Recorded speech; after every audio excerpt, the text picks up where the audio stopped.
سلام. هذا اول فيديو ليا في هذه القناه. نعرفكم براسي بعدا، انا سميتي سلمى، عندي 14 عام. مرحبا بكم في قناتي، والى عجبكم هذا الفيديو ديروا لي لايك واشتراك بالقناه. في هذا الفيديو غادي نتناولوا واحد الكتاب اللي قريته شحال هذا وعجبني. سميتو كينتمي لسلسله لاكابان ماجيك. الرقم ديال الكتاب هو 27. العنوان ديالو هو ليترونج بالي دو غلاس. القصه ديالو كتعاود على توم وليا اللي هما دراري صغار كيبقاو يغامروا بزاف، وانتم كملوا معايا الفيديو حتى الاخر. Prénom Léa, âge 7 ans. Domicile près du bois de Belleville. Caractère espiègle et curieuse.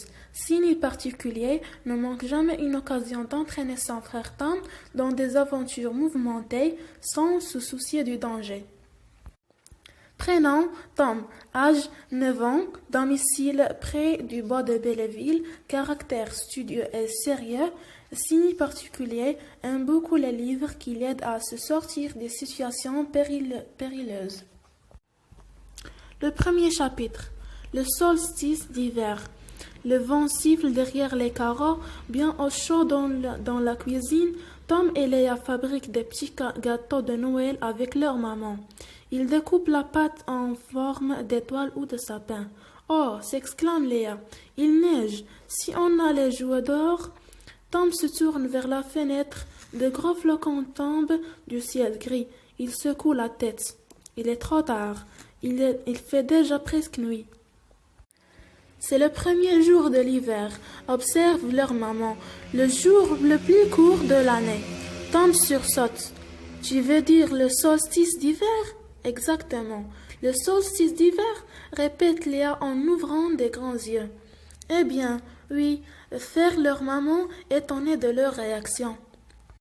Les enfants échangent un regard. L'été précédent, Merlin, le magicien, les a appelés à l'aide le jour du solstice d'été. Et peut-être a-t-il de nouveaux besoins d'eux aujourd'hui? Tom s'essuie les mains et déclare: Léa a raison, on pourrait aller jouer un peu dans la neige? Eh maman, si vous voulez, les sablés sont prêts à être enfournés, mais ne restez pas trop longtemps dehors. Promis, maman. Tom et Léa se précipitent dans l'entrée. Ils enfilent leurs doudounes, mettent un bonnet, des moufles, une écharpe, des bottes. Ils sortent de la maison, ils traversent le jardin en courant, remontent la rue et prennent le sentier du bois. À la lisière de la forêt, Tom s'arrête. Que c'est beau! Les branches des arbres sont toutes saupoudrées de blanc. Léa désigne alors des traces de pas. Celles de deux personnes marchent côte à côte. Regarde! Oh, fait-on, dépêchons-nous. Si la cabane magique est réapparue, il ne veut pas que quelqu'un d'autre la trouve. Il attrape la main de sa sœur et ils suivent la piste en hâte. Attention, souffle soudain Léa, et-elle entraîne Tom derrière le tronc d'un arbre.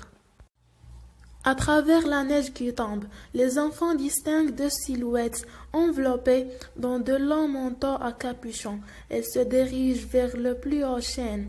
À la cime de ce chêne est perchée la cabane magique, et on dirait que cet individu l'ont découverte. Le garçon crie: Hé, vous, là-bas! Lui et Léa s'élancent. Il dérape dans la neige, se rattrape de justesse. Le temps qu'il arrive au pied de l'arbre, les mystérieux personnages ont déjà escaladé l'échelle et ont disparu à l'intérieur de la cabane. Hé, Tom, descendez! C'est notre cabane, grande Léa, sortez de là! Deux têtes apparaissent à la fenêtre.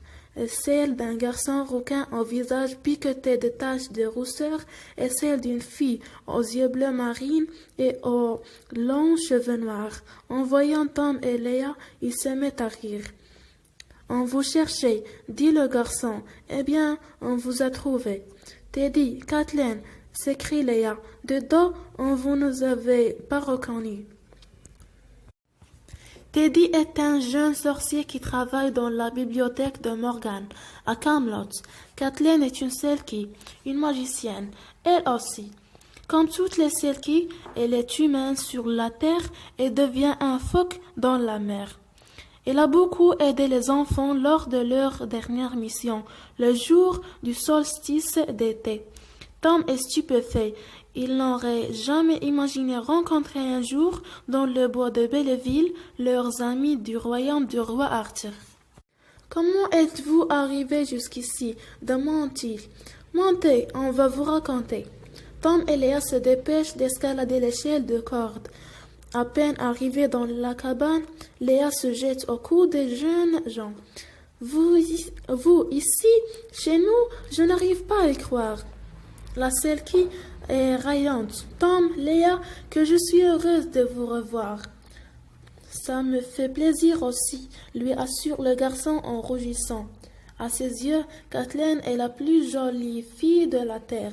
Même métamorphosée en phoque, elle restait infiniment gracieuse. On voulait vous voir, explique Teddy. La cabane magique nous a déposés en haut de ce chêne. On est descendu et on a marché dans les bois jusqu'à une route. Mais des monstres passaient sans arrêt, raconte Kathleen. Une énorme bête rouge nous a frôlés en bramant plus fort qu'une horde de cerfs. Puis c'est une créature toute noire, avec de gros yeux jaunes, qui a failli nous renverser. Renchérit Teddy. Alors on a préféré retourner à la cabane. Léa éclate de rire. Ce n'étaient pas des monstres, c'était des voitures. Des voitures répète Teddy. Oui, ça roule grâce à un moteur en montée dans et... C'est quoi un moteur? C'est trop compliqué à expliquer. Dites-nous plutôt pourquoi vous avez besoin de nous. On a trouvé un message pour vous chez Merlin et on a décidé de vous l'apporter nous-mêmes. Teddy tire de son menton une pierre grise et la tend à Tom. Tenez, la voilà. Le texte est écrit en lettres minuscules. Tom le lit à haute voix. À Tom et Léa, du bois de Belleville, mon bâton de pouvoir m'a été volé. En ce jour de solstice d'hiver, partez pour le pays au-delà des nuages, marchez en direction du soleil couchant et retrouvez mon bâton, où tout sera perdu. Merlin. Wow, souffle Léa, ça a l'air sérieux. Oui, et dit Tom. Mais pourquoi Merlin n'a-t-il pas envoyé le message lui-même, comme d'habitude? Nous l'ignorons, répond Teddy. Nous ne l'avons pas vu depuis des jours. La semaine dernière, je suis allé chercher Kathleen à la crique des Selkies pour la ramener à Camelot, où elle devait devenir aide-bibliothécaire. À notre retour, Merlin et Morgan avaient disparu. Où sont-ils partis? Mystère. Tout ce que nous avons trouvé, enchaîne Kathleen, c'est cette pierre. Oui, j'ai pensé que, si Merlin revenait, il serait heureux d'avoir de nouveau son bâton, qui contient une magie puissante et très ancienne. Tom et Léa approuvent de la tête, la mine grave. D'après le message, murmure Tom, nous devons nous rendre dans le pays au-delà des nuages. Où est-ce? Au nord de ma crique, dit Kathleen. Je ne suis jamais allée aussi loin. Moi non plus, avoue Teddy, mais j'ai lu dans les livres de Morgan que c'était un grand désert gelé. Kathleen et toi, vous nous accompagnerez? S'inquiète Léa. Bien sûr, déclare la Selkie. Super, s'exclament Tom et Léa d'une seule voix. À quatre, rien ne nous résiste, n'est-ce pas? S'enthousiasme Teddy. Ça, c'est vrai, approuve Léa. Espérons-le, pense Tom. Léa pose son doigt sur les mots payés au-delà du nuage, puis elle regarde les autres. Vous êtes prêts? Oui, s'écrie Kathleen. Je suppose que oui. Soupire Tom. En route, lance le jeune magicien. Nous souhaitons être transportés ici, clame Léa. La cabane se met à tourner. Elle tourne plus vite, de plus en plus vite. Le vent hurle, puis tout s'arrête, tout se tait. هنا غادي يكون ساهل الفيديو ديالنا.